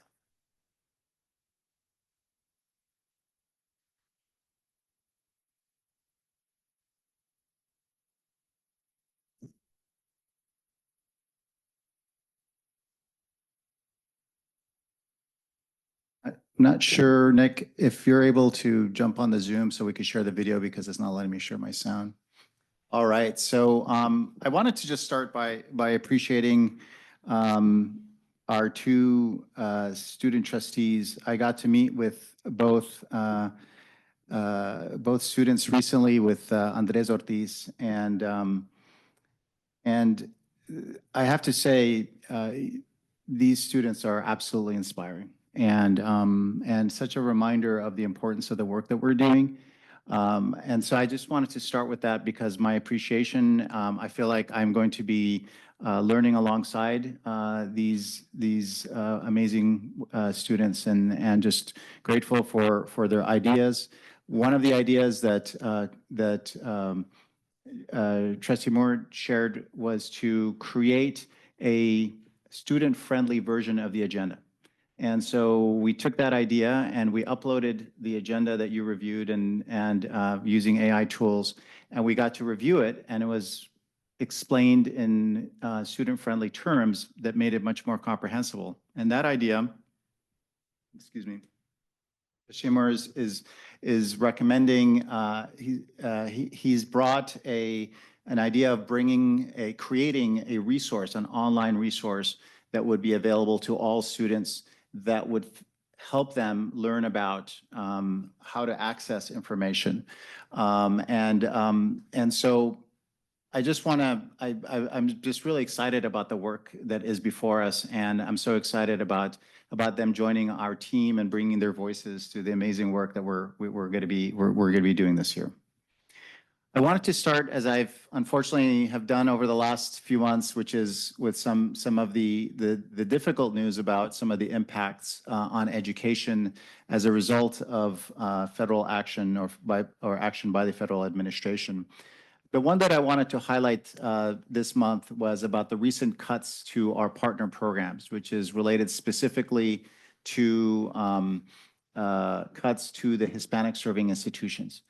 This is going to represent a devastating cut to Cabrillo College for us locally, as well as programs in Hartnell and other community colleges across California. These are programs that have been uplifting students who come from underrepresented communities. We're talking millions of dollars that are going to be cut in the next year. And the community is reeling from the implications of this. And so we are working with those partners to try to understand what the implications are and what are the kinds of things that we can do to be able to support students in a way and not lose those needed services. We are also in the midst of listening to ideas for the discretionary budget, which is how federal funding is expended for education.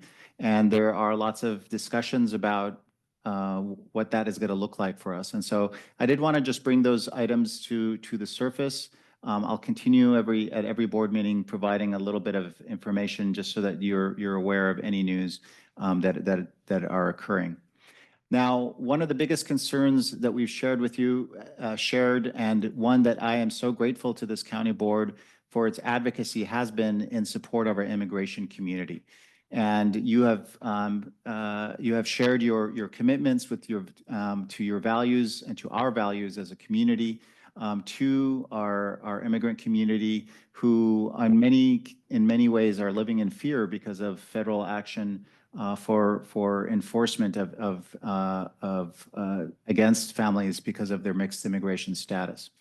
I wanted to share with you that we have developed a new immigration resources page for the school community. If you remember, we helped to develop a community-based resource, which is the susderechos.info website, which is for the community. But we created a resource for our school community that identifies the policies to protect students from our immigrant community. It shows here protocols, and I apologize, it's cut off there, protocols for immigration action at schools and additional resources. And so I was going to just walk you through a little bit about what the resource looks at. You'll see that there's a statement of solidarity. There is a link to policies that protect immigrant students, and this shows all of the legislation and legal framework that supports privacy and the safety of our immigrant community, including policy 5111.5, which is a policy that many of our districts have adopted, which is the protection of undocumented students, and other California laws that protect the rights of immigrant families and students. The second link is to protocols and training, and this is the protocols of how to prepare or anticipate in the unlikely event of immigration action on school campuses, things to do before they arrive, things to do if they were to arrive on a school campus. The basic premise is this idea of public space versus private space, that there are, as a school entity, our lobbies, our parking lots are considered public space, but beyond that is our private space that require signed judicial order for them to access. So being able to focus on that aspect, that responsibility, and utilizing that as a way to limit access to our students and to information is kind of the fundamental part of these protocols. So it talks about putting up signage to define public space and private space, identifying the administrators who would be the ones who engage with immigration officials, steps that can be taken for communication, helping families to complete childcare safety plans and other preventative measures.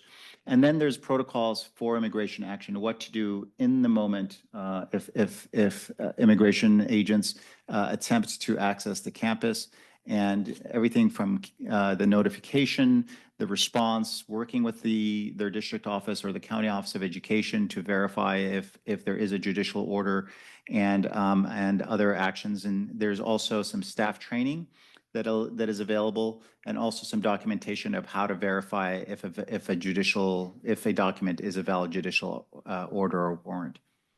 There are slide decks that are included in here, and we're also going to be creating some videos that will help explain to staff the steps in a way that they know this concept of private and public space, and that they know who their administrator is. And we've shared this information with all our districts in hopes that we can also not only be prepared, but also let our community know that we are doing everything we can to protect our students in our community. Question, and I apologize if it's in there because I haven't had a chance to read it, but many of our campuses are open campuses. And I know that this is, for our educators as well as our community, but educating our students and letting them know parking lots are a public space, et cetera, et cetera. So is that addressed in there? The fact that we do majority of at least our high schools are open campuses? So correct. So they're open in the sense that that there aren't gates around, especially our high schools in many cases. However, California law requires anybody to check in the office before going onto campus. So even though there may not be a gate in front of you, it is a legal requirement for them to check in the office before they enter the campus. So, so that is something that we've thought about. We've also other questions that are kind of the similar nature is what about after school? What happens in and so we will be adding to these protocols to address these kinds of questions to help clarify and to help prepare us as much as possible. We're also encouraging schools to put up signage that says, this is school grounds. Basically, it's authorized personnel only. If you're not a student, if you're not a staff member, you have to check in the front office before you can enter the campus, and that's where they would be intercepted to and verification of their documents. So would there be funding for schools and districts to do those additional signage, or is that would just be part of their regular budget, or trying to work it in? Right? Unfortunately, there isn't additional funding. There is some new legislation that is going to the governor and for his signature. I don't believe additional funding is included in that. However, things like notification to families and to staff and other components could be impacted by this legislation, and I'll bring a report back to you at the board meeting. Good. Anybody else have any questions, comments? Thank you. So just a few a few COE updates. We had our administrative kickoff on September 12th. Thank you so much to those of you that were there. Yesterday, I attended a ribbon cutting of a new youth crisis center called Esperanza Adelante, Hope Forward. And it's a wellness center. We're really grateful to the county for establishing this program, and we're working in collaboration. previously, as a young person in crisis did not have a place to go. There was emergency rooms which were unprepared to support students, and then students were being sent out of our county where they were far away from family members and the systems of support. This youth center is for young people, I believe as young as, I believe it was 6 and up to the age of 17.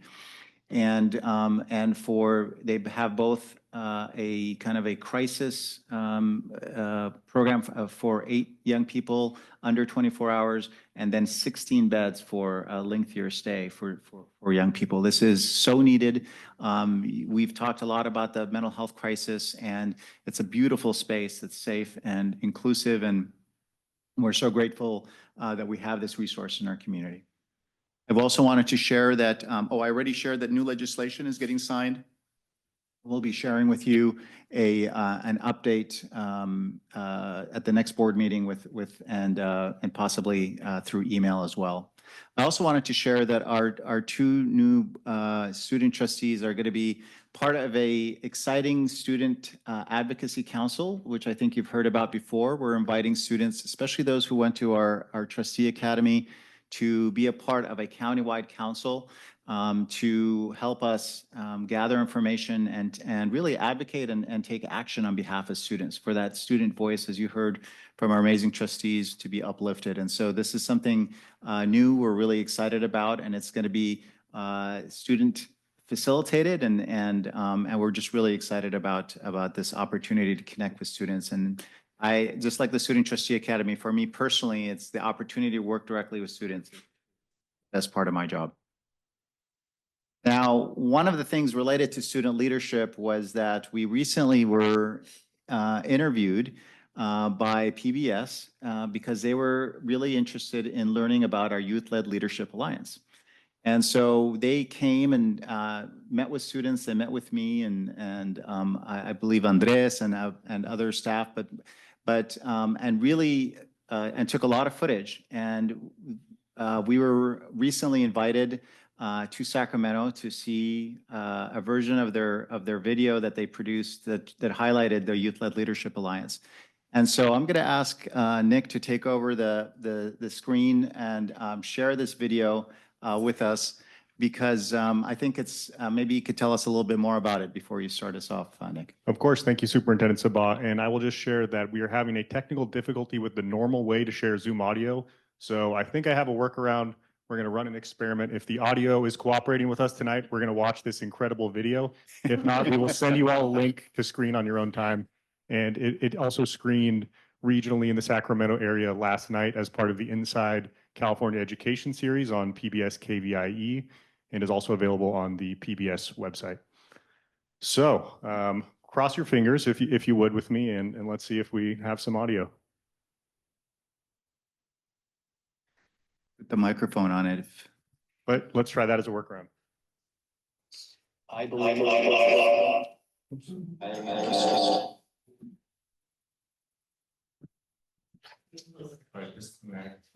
Turn off the mic and. Sorry.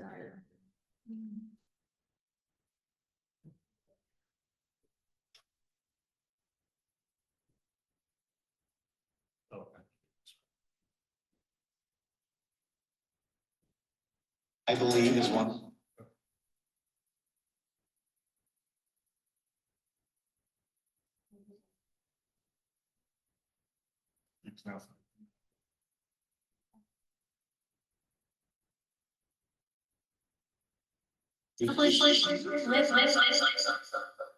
We might be out of luck. Give it a valiant effort. Apologies for that. We seem to be having a back-end setting with Zoom that's not permitting the audio sharing in the normal way. So apologies for the teaser with this video, but it is something that I highly recommend that you go and watch. We'll make sure that all trustees and our student trustees get a direct link to it. And it is also for members of our public and our staff here. You can watch it via our Facebook page, where it's available on YouTube through the PBS account. All right, I guess we'll have to leave it for some other time. I apologize for that, but we're really grateful to PBS and to the students. I think having being able to see their voices, Alex at the Capitol giving a speech, students participating and engaging in a variety of different ways was really exciting. And so please check it out when you have a moment. And that is it for my my report. Thank you. And we know what we're all going to do when we get home. At least I know what I will be doing. At this time, we're going to go into our trustee report. Our trustee reports is. Oh, I'm sorry. I you have one more? apologize. I just had, I forgot to go over the worries. upcoming events. Sorry for that. So we have the Safe Schools Initiative is again having the Rainbow Conference at Watsonville High School. We're really grateful. This is on September 27th. We're also supporting the Diversity Center Gala on October 11th, and also on November 5th. We're doing a screening of a movie called The Mask You Live In at the Green Valley Cinema, and also encourage you to, if you haven't already, to consider participating in the California School Board Association Annual Education Conference. And that is it for my report. Not at all. Not at all. Thank you, Dr. Spa. Do we have President Sanchez online still? Okay. Yes, I am here. Would you like to give your report first? Sure. Yeah, of course. I'll keep it short. 3 things that I did this past month: the tour at West Beach Street. It was really nice to be able to see the facility and to be able to see where our students get to call their home. I'm really excited for the things that are going to come out of that place. Very nice. So definitely encourage everybody who can to go and visit it. Student trustees, I think that was my highlight of the month, being able to interview them, have that special meeting. Again, it's one of the toughest things that I think we do as a board, but very excited to have student trustees with us and their opinion. And then the last thing I want to mention is the admin kickoff with Dr. Christopher Emden. It was very powerful. I think it was very reflective and made me think and reflect as to my perspective and things that I could potentially be doing better as well. So thank you to the COE, for putting on that program. I know that a lot of people appreciate and look forward to that every year. And that's my report. Thank you, President Sanchez. Mine will be brief as well. We had 2 special board meetings this past month and also had the privilege of touring West Beach Street facility. Very impressive. And if you haven't already, please make an appointment to go see it. And then attended the county conference in Monterey. Always something new to learn from both the presenters as well as fellow trustees. So it was always a privilege. So that's my report. Now pass it on to Alan. Seems like we've been here a lot lately, and I've enjoyed that and taken some big steps today in particular. So really happy about that. I have not a whole lot of activity. I missed the Monterey conference because of a funeral of my ex-mother, but I did, thanks to Greg, get some follow-up information on the workforce housing stuff, and already made some additional contacts with our committee. Appreciate you forwarding those things to me. That's pretty much it.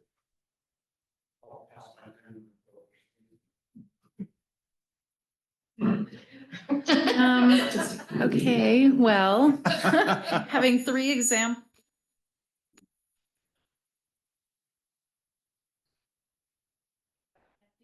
Is a month, but in the last week, I've watched water polo at Harbor and Soquel high schools.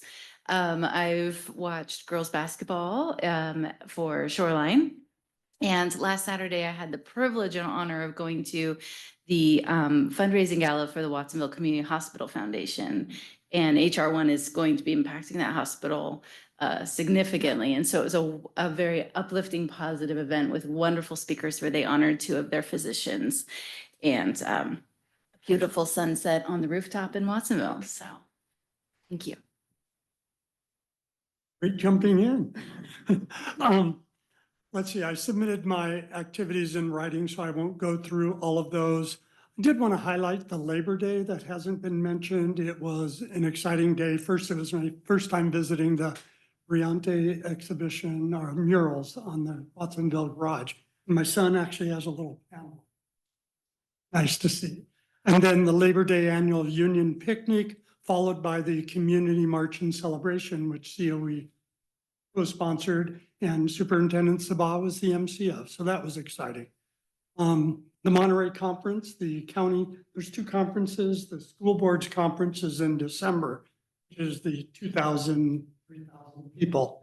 The county board members conference is 100 people. And you really make connections with people because you see them repeatedly. And it was just much better for that strength of community among county school boards. Really enjoyed going.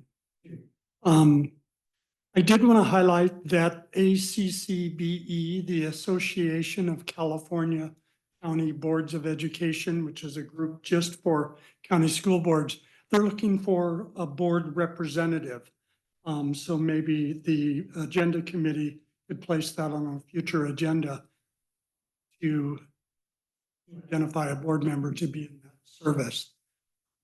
Did want to highlight on the personal, I had the incredible joy and excitement and driving away sadness, as our superintendent did, of dropping our kids off at UC Davis as transferred junior students. So our vice president faced that a month earlier with her daughter going up to San Francisco. So I think the superintendent and I faced it this time, and it's exciting.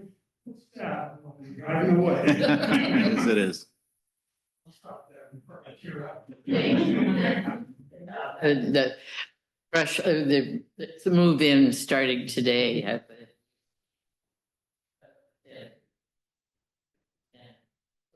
And it's next week. I communicated with everybody else and toured the wonderful Beach Street facility to go to that, and it's filling up fast. This very special meeting is indicated was very difficult. Every one of you that applied was excellent. And I really like how you both acted about running. Very, very nice. Good addition to us. And then the kickoff, the administration kickoff, and we gave out these books, there's probably more. I think I saw boxes of them, so if you're interested, very, very dynamic. And you should probably get this out to all of us too. This is all our youth organizations that have been developed over the past few years. Affairs and the County Office of Education.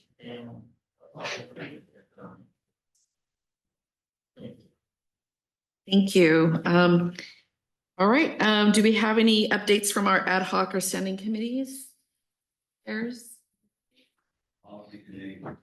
Next time.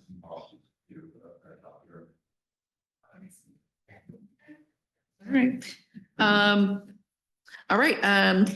Item number 17, schedule of meetings and upcoming events. So our next regular meeting is scheduled for October 16th and so forth, in November 20th, December 18th. And before we adjourn, we want to thank all of our public and staff who stayed through the entire meeting, and for those who remained online, thank you very much for joining us, and meeting is adjourned.